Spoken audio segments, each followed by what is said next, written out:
ಯಾವಾಗಲೂ ನಮಗೆಲ್ಲ ಒಳ್ಳೇದು ಬಯಸುವಂಥ ಮತ್ತೊಬ್ಬ ಅವ್ರನ್ನ ಏನಂತ ಕರೀಲಿ ಅಂದರೆ ಅವರು ನನಗೆ ಯಾವಾಗಲೂ ಒಂದು ವಾರಿಯರ್ ಥರ ಕಾಣ್ತಾರೆ, ಅಂದರೆ ರೆಡಿ ಬಾ ಅನ್ನೋ ಥರ. ಸೊ ಹಂಗಾಗಿ ನಾನು ಅವ್ರನ್ನ ತುಂಬ ಖುಷಿ ಪಡ್ತೀನಿ. ಅದರದೇ ಪ್ರೊಡ್ಯೂಸರ್, ಅದರದೇ ಸಿನಿಮಾನ ಇಷ್ಟಪಡೋರನ್ನ ಹೊರತುಪಡಿಸಿ ಅವ್ರದ್ದೊಂದು ಇದೇ ನಂಗೆ ತುಂಬ ಇಷ್ಟ. ಅವ್ರ ಮಾತಾಗಲಿ, ಅವ್ರ ಗತ್ತಾಗಲಿ, ಅವ್ರ ನೇರ ನುಡಿ ಆಗಲಿ, ಅದು ನನಗೆ ತುಂಬ ಇಷ್ಟ ಆಗುತ್ತೆ. ಆಮೇಲೆ ನಮ್ಮ ಆನೇಕಲ್ ಸುತ್ತಮುತ್ತ ಇರುವಂಥ ಒಬ್ಬ ಒಳ್ಳೆ ಮನಸ್ಸಿನ ಸಮಾಜ ಸೇವೆ ಮಾಡಬೇಕು ಅಂತ ಪಣ ತೊಟ್ಟು ನಿಂತಿರೋ ಉಮಾಪತಿ ಸರ್ಗೆ ತುಂಬ ಸ್ವಾಗತ ಸರ್. ಸೊ ಹಾಗಾಗಿ ನಿಮ್ಮಿಂದನೇ ಮಾತು ಎಂಡ್ ಮಾಡ್ತೀವಿ. ಈಗ ನಿಮಗೆ ವೆಯ್ಟ್ ಮಾಡ್ತಾ ಇದ್ವಿ.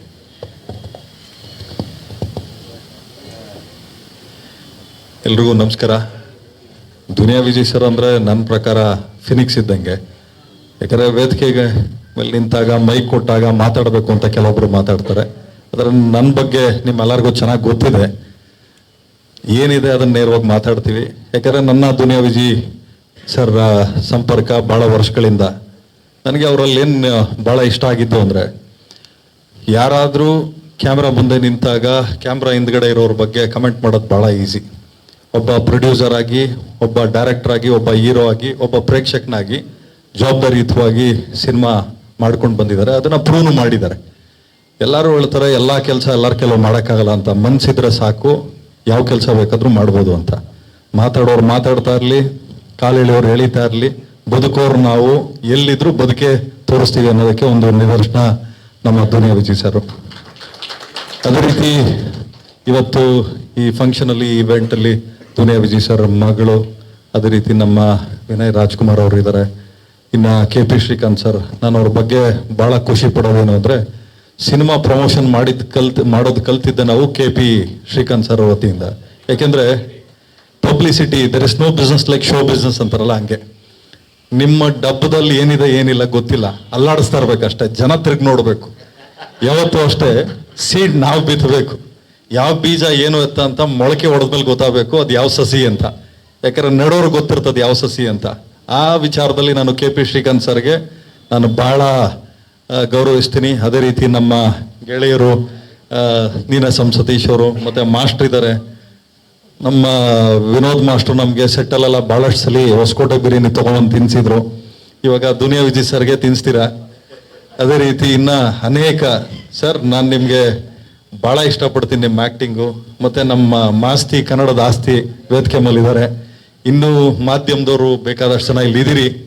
ಇವಾಗ ಫೋನಲ್ಲಿ ಬರಬೇಕಾದ್ರೆ ಕೆಲವೊಬ್ರು ಮಾತಾಡ್ತಾ ಇದ್ರು, ಸರ್ ಒಳ್ಳೆ ಅಡ್ಮಿನಿಸ್ಟ್ರೇಷನ್ ಮಾಡುವಂಥ ಏನೋ ನಮ್ಮ ಚೇಂಬರಲ್ಲಿ ಒಂದಷ್ಟು ಜನ ಕೂತಿದ್ದಾರೆ, ಎಲ್ಲ ಒಂದು ರೂಲ್ಸ್ ರೆಗ್ಯುಲೇಷನ್ಸ್ ತರ್ತಾ ಇದ್ದಾರೆ, ಸ್ಟಾರ್ ರೇಟಿಂಗ್ ಯಾರಿಗೂ ಕೊಡೋಂಗಿಲ್ಲ ಅಂತೇಳಿ. ಸೊ ಒಂದು ಸಿನಿಮಾ ಮಾಡಬೇಕಾದ್ರೆ ಎಷ್ಟು ಕಷ್ಟ ಇರ್ತದೆ. ಒಂದು ಸಿನಿಮಾನ ನಿಲ್ಲಿಸ್ಕೊಂಡು ಥಿಯೇಟ್ರಲ್ಲಿ ಉಳಿಸ್ಕೊಂಡು ಎಕ್ಸಿಬಿಟ್ರು ಡಿಸ್ಟ್ರಿಬ್ಯೂಟರ್ ಹತ್ರ ದುಡ್ಡು ವಸೂಲಿ ಮಾಡ್ಕೊಂಡು ಬರೋ ಅಷ್ಟೊತ್ತಿಗೆ ಪ್ರೊಡ್ಯೂಸರು ಮುಕ್ಕಾಲು ಭಾಗ ಸತ್ತೋಗಿರ್ತಾನೆ. ಯಾಕೆಂದರೆ ಇವತ್ತೇನಾದರೂ ಇಂಡಸ್ಟ್ರಿ ಬದುಕಿದೆ ಅಂತ ಆದರೆ, ಇದು ಒಂದು ಟೀಮ್ ಅಂತ ಇದ್ದಾಗ ಮಾತ್ರ ಇಂಡಸ್ಟ್ರಿ ಬದುಕೋಕೆ ಸಾಧ್ಯ. ಒಬ್ಬರಿಂದ ಇಂಡಸ್ಟ್ರಿ ಅಲ್ಲ, ಯಾರು ಹೇಳೋಂಗಿಲ್ಲ ಇಂಥವ್ರು ಇಲ್ಲ ಅಂದರೆ ಸಿನಿಮಾ ಓಡಲ್ಲ ಅಂತಲ್ಲ. ಬೇಕಾದಷ್ಟು ಸಿನಿಮಾ ದುನಿಯಾ ವಿಜಯ್ ಸರ್ ಇವತ್ತು ಡೈರೆಕ್ಷನ್ ಮಾಡಿ, ಸಲಗ ಇರ್ಬೋದು, ಭೀಮಾ ಇರ್ಬೋದು, ಪ್ರೂವ್ ಮಾಡಿ ತೋರಿಸಿದಾರಲ್ಲ. ಸೊ ಅದು ಒಂದು ದೊಡ್ಡ ನಿದರ್ಶನ. ಇಲ್ಲಿ ಯಾರಿಗೋಸ್ಕರ ಅಂತನೋ ಇಂಡಸ್ಟ್ರಿನ ಗ್ರಾಂಟೆಡ್ ಆಗಿ ತಗೊಳಂಗಿಲ್ಲ. ಇಂಡಸ್ಟ್ರಿ ಇವ್ರದ್ದು, ಇಂಥ ವರ್ಗದ್ದು ಅಂತೇಳಿ. ಒಂದು ಸಿನಿಮಾ, ಒಂದು ನಮ್ಮ ಸಿನಿಮಾದ ಒಂದು ಬೆಸ್ಟ್ ಪಾರ್ಟ್ ಏನು ಅಂದರೆ, ಯಾವ ಜಾತಿ ಜನಾಂಗ ಯಾವುದು ಇಲ್ಲಿ ವರ್ಕ್ ಆಗಲ್ಲ. ಒಂದೇ ಜಾತಿ ಸಿನಿಮಾ ಜಾತಿ ಅಷ್ಟೇ. ಯಾವ ಜಾತಿ ಕಲಾವಿದರ ಜಾತಿ, ಯಾವ ಜಾತಿ ನಿರ್ಮಾಪಕರ ಜಾತಿ, ಯಾವ ಜಾತಿ ಟೆಕ್ನಿಷಿಯನ್ ಜಾತಿ ಅನ್ನೋದು ಅಷ್ಟೇ. ಭಾಳ ಖುಷಿ ಆಗ್ತದೆ. ಏಕೆಂದರೆ ಅನೇಕ ನಮ್ಮ ಇಲ್ಲೇ ಇದಾರಲ್ಲ, ನಮ್ಮ ಕನಕ್ಪುರ ರೋಡ್ ಕಿಂಗ್ ಅಂತಲೇ ಹೇಳ್ಬೋದು. ಯಾಕಂದರೆ ನಮ್ಮ ಜಮೀನಲ್ಲಿದೆ. ಎಲ್ಲಿ ಅಂದರೆ ನಮ್ಮ ಇವ್ರು ಇದಾರಲ್ಲಪ್ಪ ಯೋಗೇಶ್ ಅವರು, ಅವ್ರ ತಂದೆಯವ್ರ ಜಾಗ ಇದೆಯಲ್ಲ ಅಲ್ಲಿ ಅಂತಾರೆ. ನಮ್ದು ಏನೇ ಜಾಗ ಇರಲಿ, ಎತ್ತನ ಇರಲಿ, ಅಂದರೆ ಒಬ್ಬ ಆರ್ಟಿಸ್ಟ್ ಅಂತ ಆದರೆ ಆರ್ಟಿಸ್ಟ್ಗೆ ಕೊಡುವಂಥ ಗೌರವ ಅದು. ಯಾಕೆಂದರೆ ಸರಸ್ವತಿ ಪುತ್ರರು ಅಂತ ಎಲ್ಲರನ್ನೂ ಕರೆಯಲ್ಲ. ಅದೇ ರೀತಿ ಕಲಾವಿದರು ಅಂತ ಬಂದಾಗ ಎಲ್ಲರೂ ಗೌರವಿಸ್ತಾರೆ. ಅದನ್ನು ಉಳಿಸ್ಕೊಂಡು ಬೆಳೆಸ್ಕೊಂಡು ಹೋಗೋದು ಭಾಳ ದೊಡ್ಡ ಜವಾಬ್ದಾರಿ ಆಗಿರ್ತದೆ. ಈ ಸಿನಿಮಾಕ್ಕೆ ನಮ್ಮ ಸಹಕಾರ ಇರ್ತದೆ. ಸಿಟಿ ಲೈಟ್ಸ್ ಸಿನಿಮಾ ಒಳ್ಳೇದಾಗಲಿ. ಲೈಟ್ಸ್ ಅಂತ ಏನಕ್ಕೆ ಇಟ್ಟಿದ್ದಾರೆ ಗೊತ್ತಿಲ್ಲ, ಸಿಗರೇಟಲ್ಲಿ ಲೈಟ್ಸ್ ಕೇಳ್ತಾ ಇದ್ವಿ, ಇವಾಗ ಸಿಟಿ ಲೈಟ್ಸ್ ಅಂತ ಇದೆ. ಅದೇ ರೀತಿ ನಮ್ಮ ಸರ್ ಇದ್ದಾರೆ, ಸುರೇಶ್ ಸರ್ ಇದ್ದಾರೆ, LY ರಾಜೇಶ್ ಸರ್, ಮತ್ತು ಮೊನ್ನೆ ಅಷ್ಟೇ ಸಿನಿಮಾ ರಿಲೀಸ್ ಆಯಿತು. ಅವ್ರ ಸಿನಿಮಾನು ಭಾಳ ಚೆನ್ನಾಗಿ ಓಡಿದೆ. ಏನಂದ್ರೆ ಇಲ್ಲಿ ನಮ್ಮಲ್ಲಿ ಕ್ಯಾಟಗರೈಸ್ ಮಾಡ್ಬಿಡ್ತಾರೆ, ಡಿಸ್ಕ್ರಿಮಿನೇಷನ್ ಮಾಡ್ಬಿಡ್ತಾರೆ, ಇದು ಮಾಸ್ ಸಿನಿಮಾ, ಇದು ಕ್ಲಾಸ್ ಸಿನಿಮಾ ಅಂತೇಳಿ. ಸೊ ಹಂಗಾಗಿ ಅವರು ಮಲ್ಟಿಪ್ಲೆಕ್ಸಲ್ಲೇ ಇರ್ತಾರೆ. ಆ ಮಲ್ಟಿಪ್ಲೆಕ್ಸಿಂದ ಒಂದಷ್ಟು ಮಾಸ್ ಸಿನಿಮಾಗಳು ಬಂದು ಒಂದು BC ಸೆಂಟರ್ಗಳಿಗೂ ಬರಬೇಕು ಅಂತ ನಾನು ಕೇಳ್ಕೊಳ್ತೀನಿ.